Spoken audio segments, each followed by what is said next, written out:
Gördüm döner koltuğum,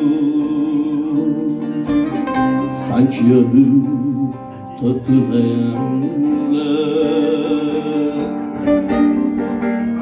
Umutlar bir kasada, sıkışmış bir masada, 36 yollarında hey.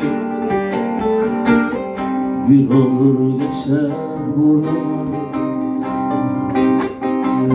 yalnızlar 36 yollarında.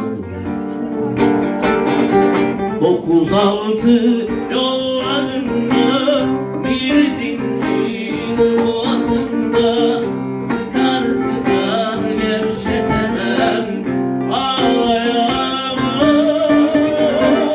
Ayrı yolda bir kaçamak, asla bile yaşamamak. 36 yollarında gülmek yasak, gülmek yasak. Teşekkürler. Bir tane daha.